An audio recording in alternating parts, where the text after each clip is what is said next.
did ask for her back in verse 28. So when Mary arrives, she falls at his feet. Now Mary seems to be very comfortable there, right? Mary is always at the feet of Jesus. And she repeats verbatim the words of her sister. And she too believes that Jesus could have healed her brother. Now we got to wonder how often in the previous week that these two sisters sit down here and they're sitting with each other and they've repeated that to each other. If only Jesus were here. Okay? If only Jesus were here, he'd heal it. If only Jesus were here. They probably said this 100 times to each other. And it's interesting that with the same words that Martha sparks Jesus into a theological discussion, but Mary's words, they move his heart. For some reason, there's a difference in the way the two are speaking that moves Jesus. Now, how the human is mixed with the divine in this text right here. We're going to see Jesus' humanity in its fullest right now. Jesus knows that Lazarus is going to be alive again just moments from now. He knows this. There will be laughter and celebration, but he is still caught up in the emotion of the moment. His dear friend is dead, and Mary lies crumpled at his feet in a puddle of tears. And the commiserating crowd looks on her plaintively and sympathetically with tears rolling down their faces and their cheeks. And here, Jesus is moved by this whole situation. Now, the two words to describe Jesus' emotions are very strong. Again, our English text doesn't quite get this. The first word, embrymaomai, is the first word that's used. It's generally used for anger, not sadness here. All right? And it's used in Matthew 9 and Mark 1 and Mark 14. It literally means to snort like a horse. Okay? You don't kind of get that from the translation that we've got. The second word, which is teroso, means to be stirred up or agitated. Now it's used to describe a storm-tossed sea. So Jesus isn't just sad, he's bothered by this whole situation. And we can only guess, but surely he is angered by death itself as a result of the fall in Eden. And surely he's angry at Satan not only for spoiling the pristine conditions of the pristine utopia of Eden, but for continuing to ravage the precious people who now surround him. And surely he's agitated by their lack of faith and understanding that the one who created life itself is standing right here before them. And some of these very Jews who now weep with Mary will rejoice over Jesus' beaten body just 2 months from now, 2 miles from here. So this is all welling up on Jesus. If they only knew. He can see the despair in who they are. And their lack of faith in who he is. And Mary and Martha's condition and his friend Lazarus, everything has touched his human side right now. Okay? If he just relies on his deity, this is no big deal. But he's seeing this as a human being, and he can feel their emotion and their pain. Now, at Jesus' request, he is shown to the tomb of Lazarus. And again, a flood of emotion sweeps over our Lord as he's caught in the currents of humanity. Verse 35 records with such simplicity the profound reality of Jesus' humanity. It says, Jesus wept. Now, unlike the Jewish mourners who wailed ostentatiously, some with dubious sincerity, Jesus' tears are quiet and controlled. Okay? Yet, they still catch the attention of the crowd. And they are an obvious indication of Jesus' affection for Lazarus. And the crowd shares the sentiments of Mary and Martha. They say, it's a shame he wasn't here earlier. Surely he could have done something about this and saved us all of this grief. If he had just come, we wouldn't be having to go through all this. Little do they know how lucky they are to be here now and how fortunate it was that Jesus was not there earlier. Okay? Had Jesus come earlier and just healed a sickness, it's no big deal. He just got better. Okay? How do you explain somebody raising somebody from the dead 4 days being in the tomb? All right? So they just don't understand what's about to happen. Let's continue. Verses 38 through 44. Then Jesus, deeply moved again, came to the tomb, and it was a cave, and a stone lay against it. And Jesus said, "Take away the stone." Martha, the sister of the dead man, said to him, "Lord, by this time there will be an odor, for he has been dead 4 days." And Jesus said to her, "Did I not tell you that if you believed, you would see the glory of God?" So they took away the stone, and Jesus lifted up his eyes and said, "Father, I thank you that you have heard me. I knew that you always hear me, but I said this on the account of the people standing around, that they may believe that you sent me." And when he had said these things, he cried out with a loud voice, "Lazarus, come out!" And the man who had died came out, his hands and feet bound with linen strips, and his face wrapped with a cloth. And Jesus said to him, "Unbind him and let him go." So, Jesus stands before this cave, probably cut out of limestone, and there's a large stone has been rolled down into this V-shaped groove in front of the opening to keep out scavengers. This is a very large stone. And it would also serve to partially trap the stench of the decaying body inside the tomb.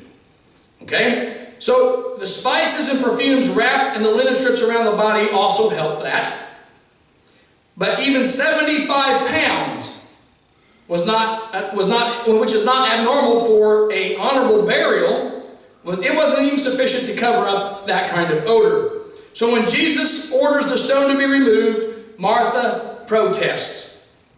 It would have been an offensive odor as well as an offensive action. Okay? One of the worst insults against a Jew would be to disturb his grave. And she knew this. Jesus knew this. Of course, that was part of their law, right? So he just says, do it. And although moving the stone alone would not commit such an offense, it was a needless step in a wrong direction in Martha's eyes. Okay? So Jesus, he could remove the stone merely by speaking the word. He could have just spoke it and it happened. He could have empowered Lazarus to kick it out of the way when he comes out of the tomb. He could have given him the ability to do that. He doesn't. See, the stone is not the barrier here. It's their lack of faith and their unexpected hearts. That's the barrier. By having them remove the stone, he's eliminating two barriers at once. Okay, removing the stone is the first preparation for the miracle. His prayer is the second. He prays not for his own benefit, but for that of the crowds. He doesn't ask God to perform this miracle, get this, but he thanks him for already having done it. See what Jesus did there? He didn't ask God to perform a miracle, he thanked him for it. What do we do in our prayers?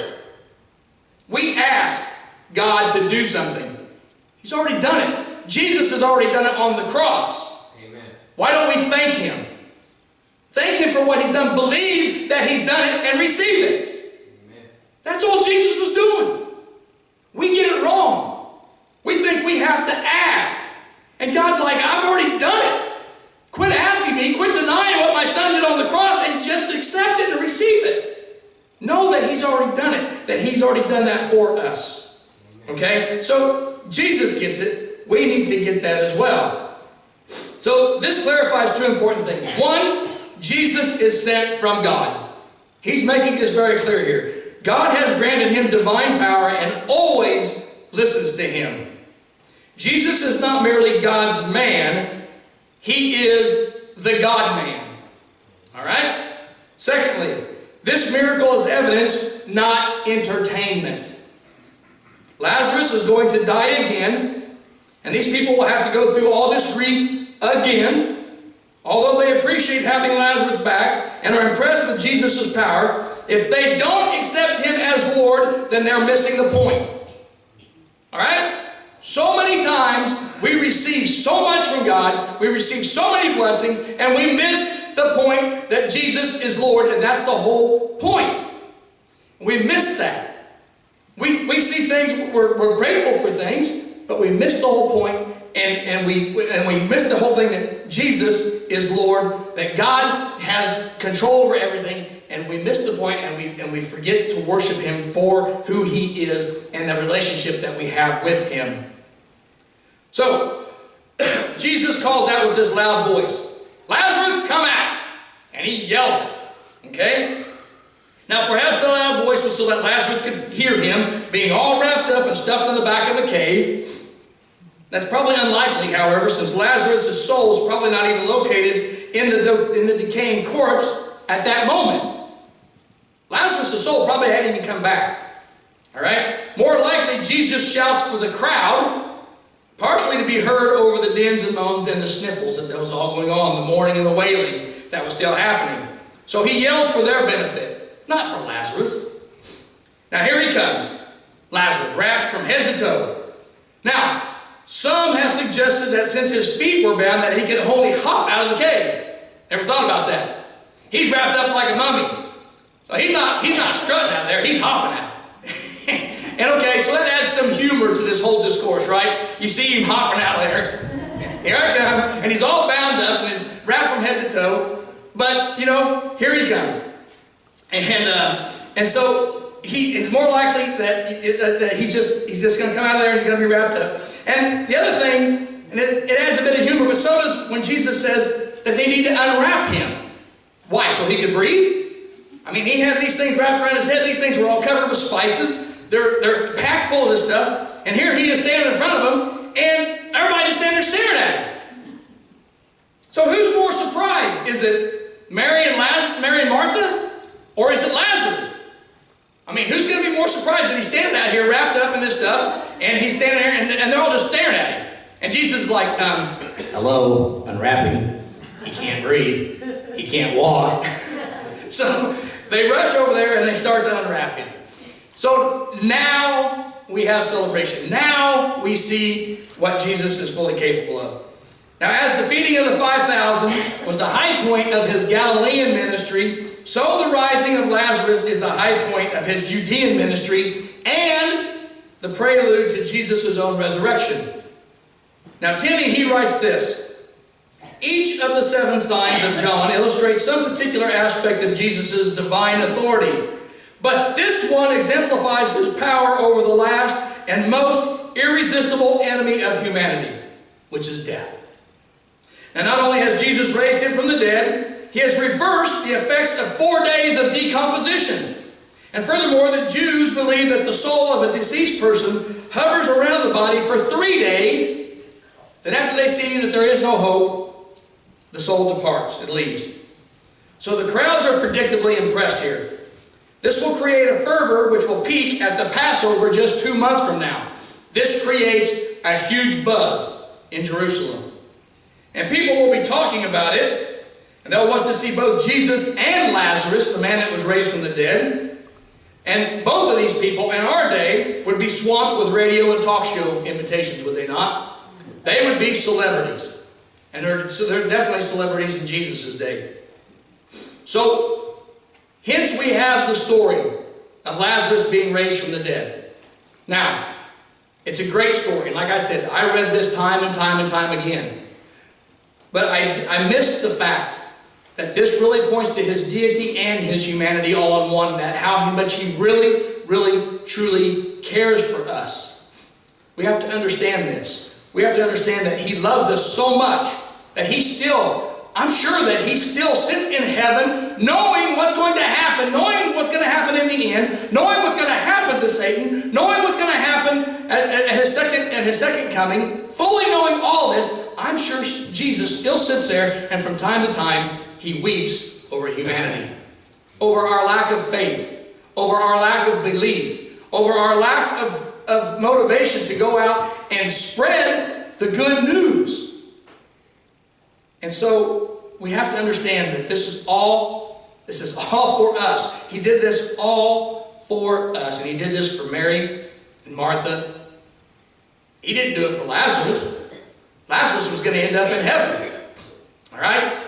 He actually probably put Lazarus through some more pain and torture of being here on earth. But I'm sure Lazarus was happy to be back with his family as well. The point is that if he'll do this for Mary and Martha, how much more will he do for us now that he resides, like I said, at the right hand of God in heaven? This is the Jesus that we worship. This is the Jesus that we need to share with the rest of the world. Amen. And this should motivate us to go out and do just that. Let's not put tears in Jesus' eyes. Let's put a smile on his face and have him to continue to say, well done, good and faithful servant. Let's pray. God in heaven, we just thank you so much, Lord. We thank you for just